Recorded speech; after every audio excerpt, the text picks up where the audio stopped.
Hello. Hope this is working.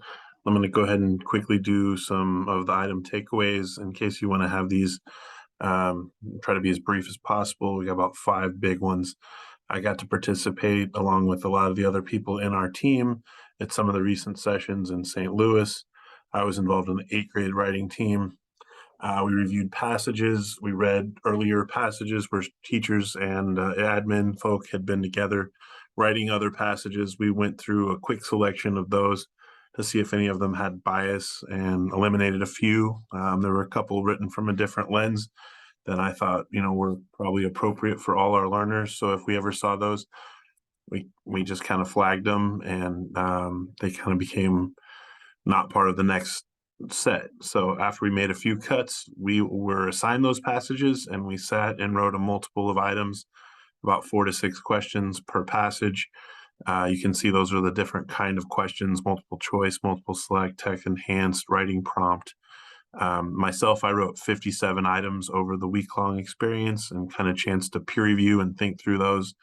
There were also 3 KCPS teachers engaged in item writing, and other ELA coordinators were there as well, doing right next door. We were just working, with a little partition separating us on in a hotel. So there were 5 big things. These are closed door sessions, which is important to point out. We can't just mention everything. That's why they do this lockdown, and that everything's protected, and that we're not really even allowed to bring any other devices in. But there were 5 big things I think that I can mention.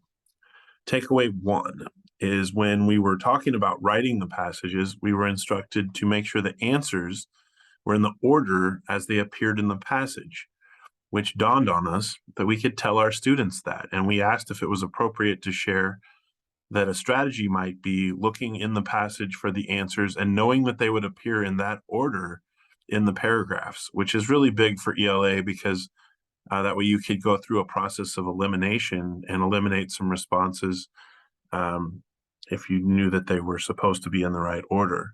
So the move to make there would be to provide this insight to both teachers and students and have them practice looking back into the passage and noticing that the responses are generally in the same order as they would appear in the passage itself.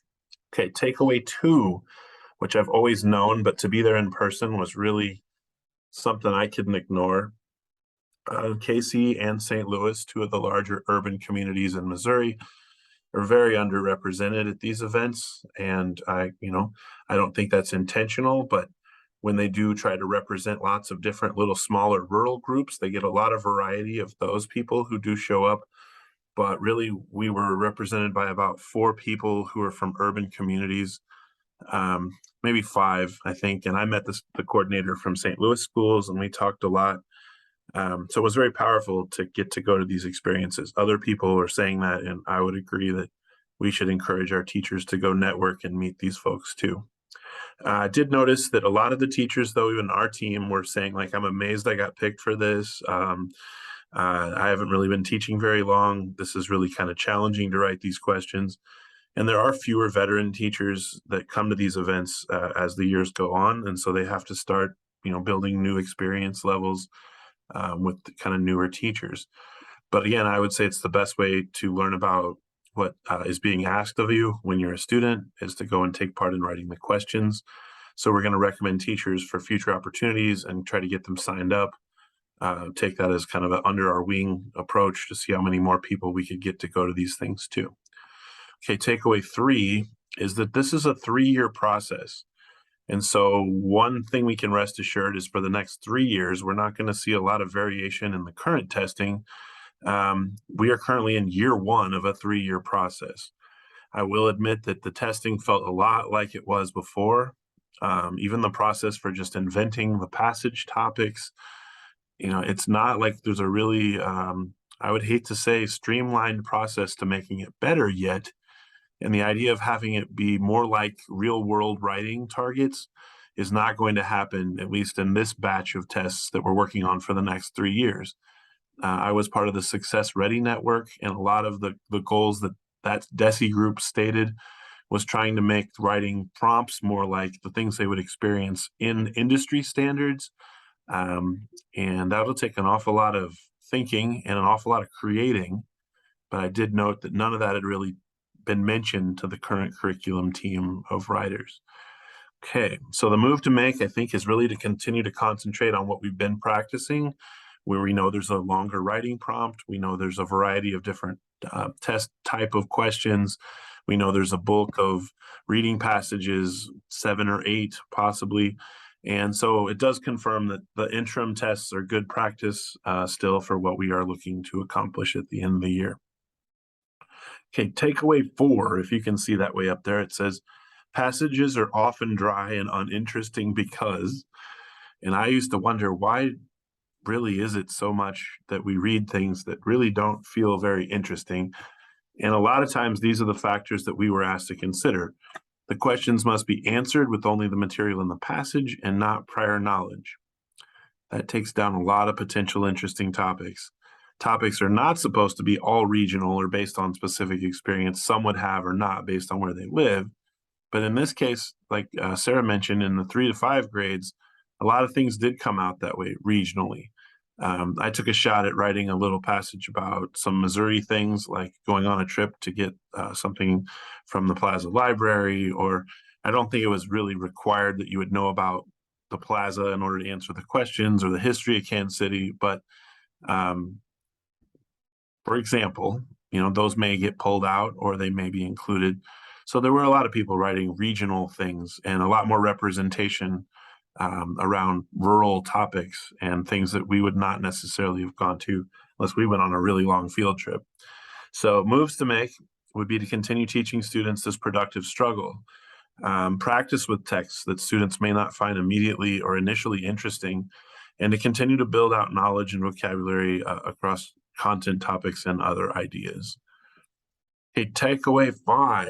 Dese began this process of asking us to start writing constructed responses at the secondary level. These are more like paragraph answers.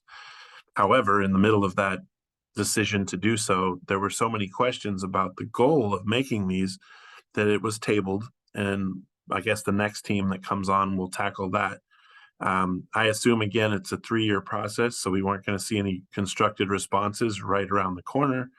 There's a lot of constructed responses in science, and they have a different way of doing them where they take bulleted answers instead of like a complete paragraph response.